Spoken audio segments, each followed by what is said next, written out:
Okay, so what we're going to start with today is this PowerPoint presentation on SharePoint, and we're using SharePoint Office 365. So a lot of what this is all about is what is SharePoint, as well as what is SharePoint not. So sometimes people come into class, they're not even sure what SharePoint is. It's like, I heard about this thing, or they're starting to use it, I want to know what it is. So what we need to understand is that SharePoint isn't here to replace anything. We want to think of SharePoint as just another tool in your toolbox. And there's going to be overlap of some of the different tools, and so sometimes SharePoint might be the best tool, sometimes maybe something else might be a better tool. So we're going to kind of just go through this and kind of talk about what SharePoint is as well. So for starters, SharePoint are sites. So what are SharePoint sites? So SharePoint aren't programs. It's a web-based software platform. So if you went out and you told people, hey, guess what? I'm going to class today and I'm going to learn SharePoint. If you thought you were going to learn SharePoint in 2 hours, I hate to break it to you, you're not. You are just going to scratch the surface of what SharePoint is and how some of the basics of it works.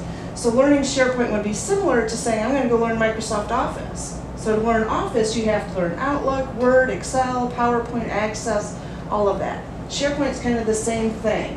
So you don't just simply learn SharePoint, you're going to learn what a document library or a list is.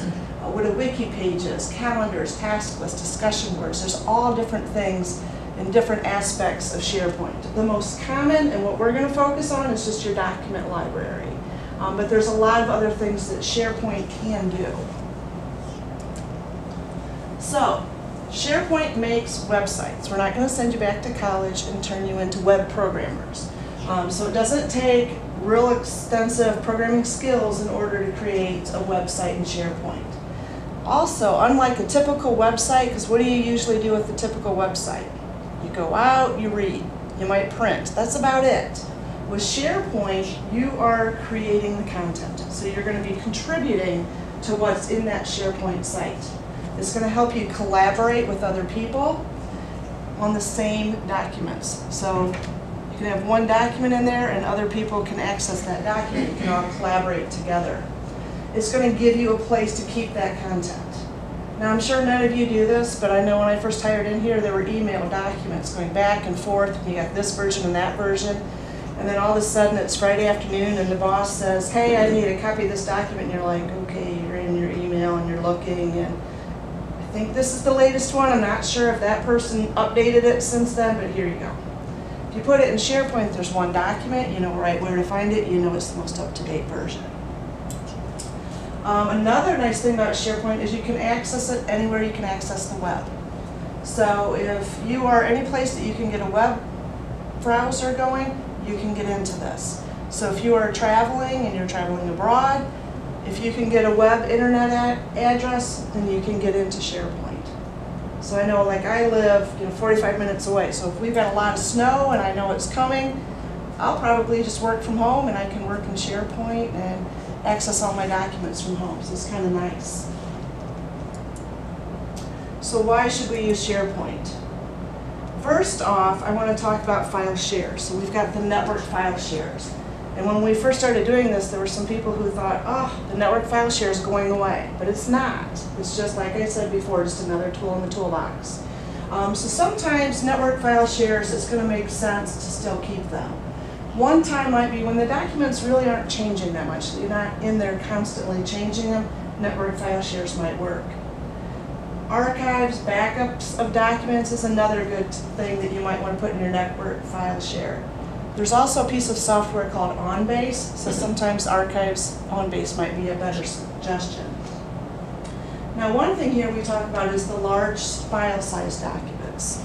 And we have to keep in mind that there's going to be overlap. I had someone in class at one point and they were working on all these CAD drawings. And they thought, oh, this is great, we can put this all in SharePoint. When we're on the job site, we can pull up these CAD drawings and such.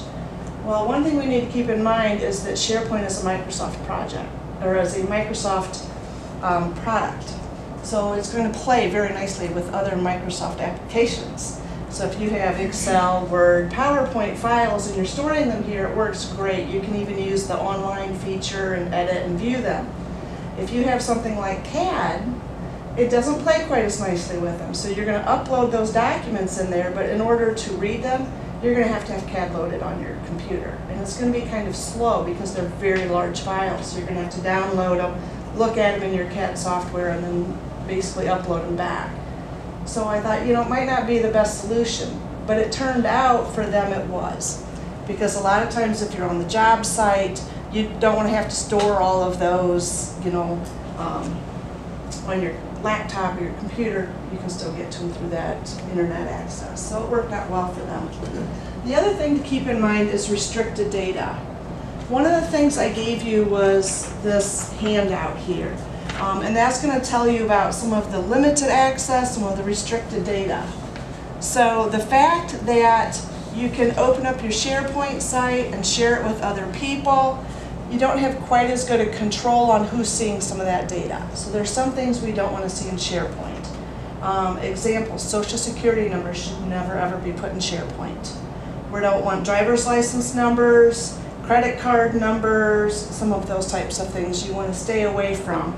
So on the restricted list, we don't want to see any of those in SharePoint. So that's going to be something you'll probably want to put on the network file share that has better security than what SharePoint has.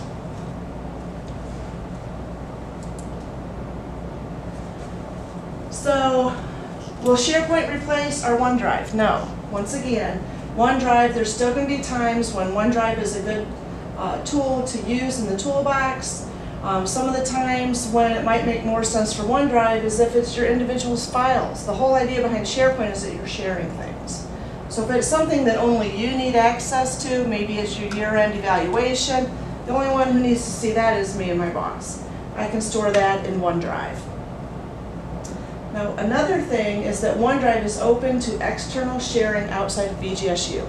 So if you are working on a project, say, with another university or with people outside of the university, it may be a project with part of the BG community. BGSU has decided that they are closing that off for SharePoint. They have made one or two small exceptions, but for the most part, if they don't have a BGSU ID and password, they cannot use SharePoint with you. So if you're working on a project with someone outside, OneDrive is going to be better. You can set that up to do some sharing with other people outside the university. Another time, if you're only sharing documents with just a couple of people, you're not doing mass sharing, or it's just a temporary short-term project, you probably don't need to go to the extent of creating a whole SharePoint website for it. Doesn't mean you can't. Once again, there'll be overlap, but it might not be the best use of it. So it might be better just to put something like that in OneDrive. I had someone who said, oh, I'm on this hiring committee, we're going to have 8 people on the hiring committee, we're going to have all these resumes and all this different information we all want to look at, and they were going to create a SharePoint site for all of that. And I said, well, you can do that, but really, for something that's going to last a couple months for 8 people, you're probably better off just putting it in OneDrive. So, once again, it can go either way. There's going to be overlap. So when should we use SharePoint? One occasion is going to be when those documents are changing regularly. So if you're in a project and you're actively working on it and these things are changing all the time, SharePoint's going to be a great place to put that. Files are used by internal teams or projects. So if you've got some kind of project team working together and you want to share documents or you need to view each other's documents, another good place to do it here. Also, when files need to be indexed or searched, and don't they always, there's going to be a great flexibility in SharePoint on finding those documents if you put them in SharePoint. You can also track tasks in SharePoint. So if you've ever used like the to-do feature in Outlook, you have the same type of thing available in SharePoint. So you could just pull that SharePoint site up at your meeting, you say, okay, we got to do all these things, you can start assigning them to people, and you can do that all within your SharePoint site and keep track of all that. Another great use for SharePoint is templates. So if you have a template that you want everyone to use so that everything is consistent, you can put those templates out there in SharePoint. And anytime a template is updated, you just update it once in SharePoint instead of having a whole department downloading those and then maybe using an older version. And so this way they're using the most up-to-date version if you're using those templates in SharePoint. So SharePoint is going to provide a much better solution than email collaboration. So I kind of talked about that earlier. So those documents being sent back and forth with multiple versions. I'm never sure if you have the latest version. You have lots of email messages with attachments, and next thing you know, you're spending half an hour just looking for your document. So it's a time waster. It's just a lot of problems can come with that.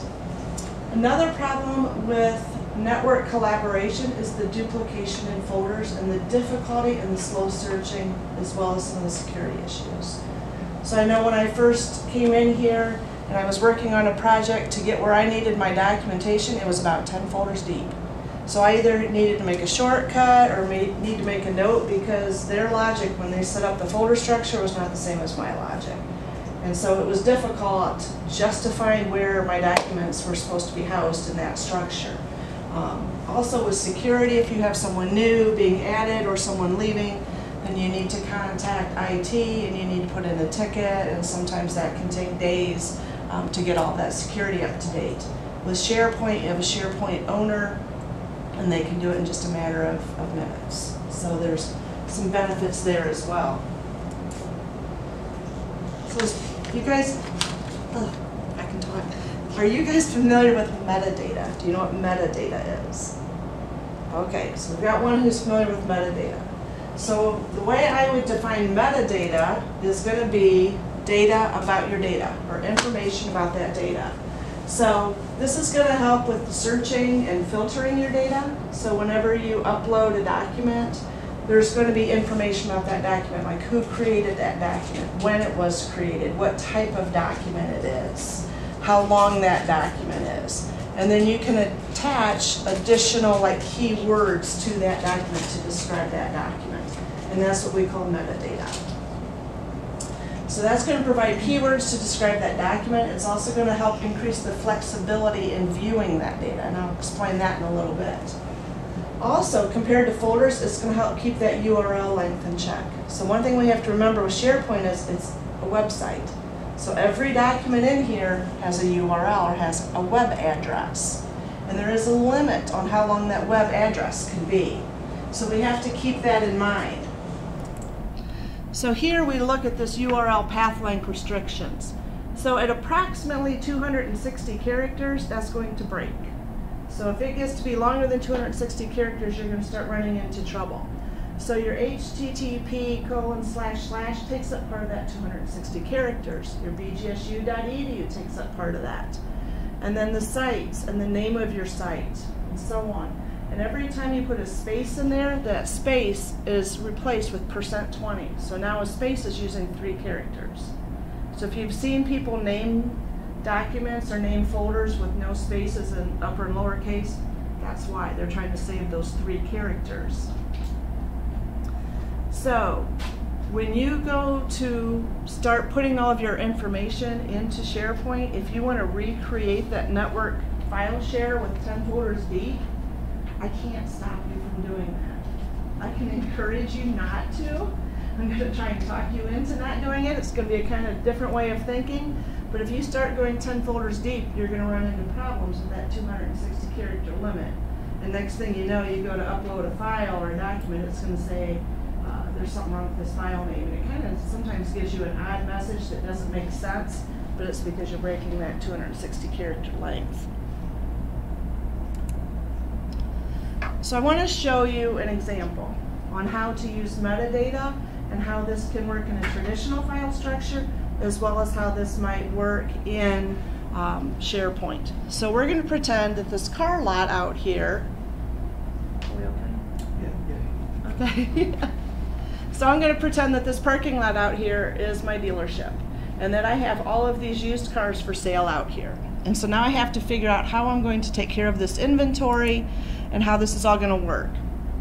So if you've ever shopped for a car, you might go out to like that kbb.com, that Kelley Blue Book, and what are you going to do? You're going to start doing filters. So you're going to say, okay, what make is it? What model is it? What body style is it? And of course, we want to know what that price is going to be on that vehicle. We want to know what year it is, what the mileage is, and to be honest, some of us want to know what that color is. what type of transmission, what type of engine, what type of drivetrain, and this can go on and on and on. You know, does it have leather seats? So, and do you know what we call all of this? Metadata. Very good. So this is all describing what that document is. So the document is going to be that vehicle. And so all of these fields are what we call metadata. So in a traditional file structure, this is what we end up with. So whoever's in charge, you know, all these cards are out here, and they've got to figure out how they're going to organize this. So they come in and they've decided they're going to start with their top level being the year. So they say, okay, it's either a 2009, 10, whatever. So then under the year they start saying, okay, I'm going to look to see whether it's a coupe, a sedan, an SUV. Then we're going to see, okay, is it a 4x4? Is it an all-wheel drive? Then they get down into, is it a Cadillac, a Chevy, a Ford? And then what kind of car it is, and so forth. So obviously all of these subfolders are going to be repeated for every year. So if someone walks into the dealership and they say, I'm looking for a used vehicle, anywhere between 2012, 2014, and I want a Chevy truck. Are you excited about this file structure? Can you see what it's going to do to you? So now you're going to have to open up 2012 and you're going to have to go through all these folders till you get to the Chevy trucks. And then you have to do the same thing for the next one down and the next one down. And it's very time consuming and it's not real user friendly. So this is kind of how you end up doing things with the traditional file structure. And if it were me, I would probably be starting with it's a Ford or it's a Chevy. And then, you know, folders deep would have the year. But I'm not the one who set it up, so I'm stuck with whatever they've done. And I can't do anything about it. However, if we go into SharePoint, we can say, okay, I've got this Buick Regal. And then I've got all of these different pieces of metadata, which were basically subfolders before. So now you can turn all of those subfolders into fields or columns, and we're going to kind of turn this into look more like an Excel spreadsheet with a list versus all of those folders and subfolders. You'll also notice that a lot of these have little arrows, that there's drop downs. And this will also assist with cutting down on errors. So if we come in here and we say, okay, the make of this is a Buick. Let's say it's a Chevy. Now you have a list to select from and you're going to select Chevrolet.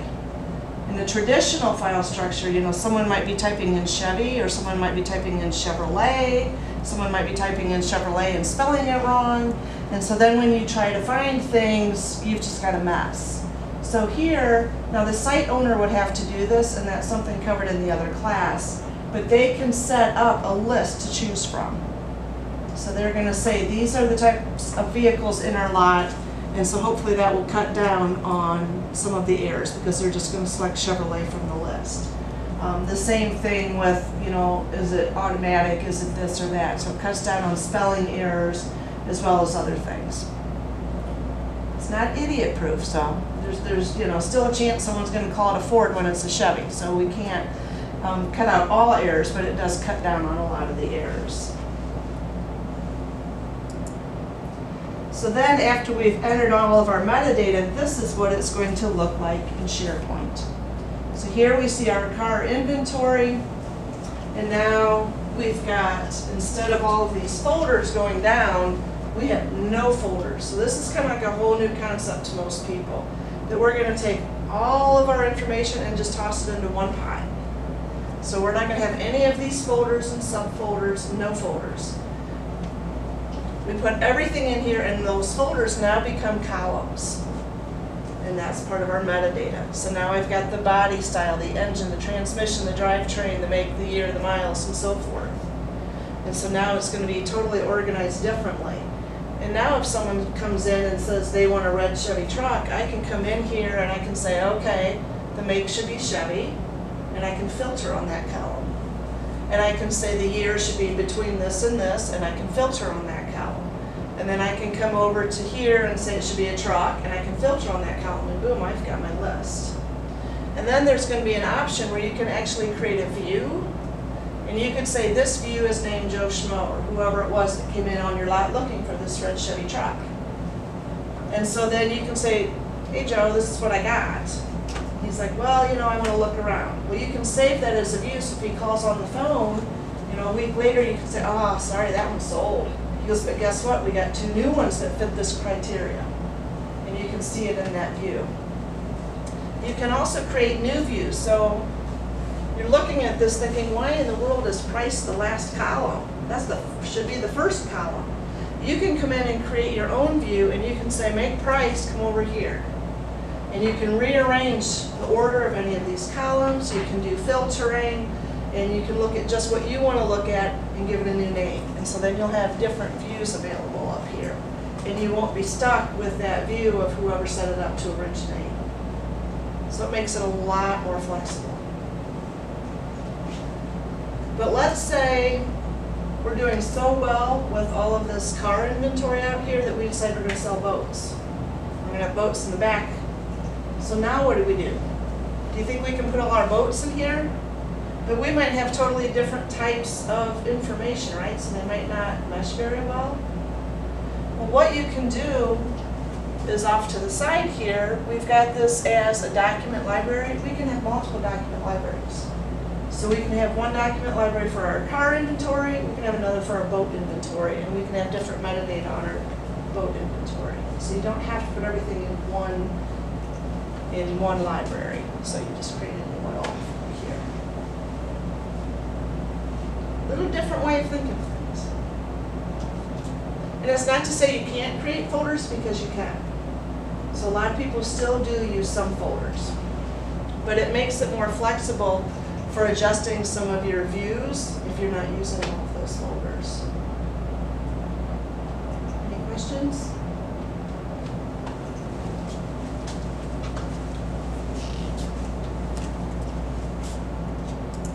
Okay, so that's the end of this section. And what we're going to do next is we'll actually get into some hands-on. Thanks for watching. For more tech training videos, visit www.bgsu.edu/tech training or subscribe to our YouTube channel and check out all of our other social media.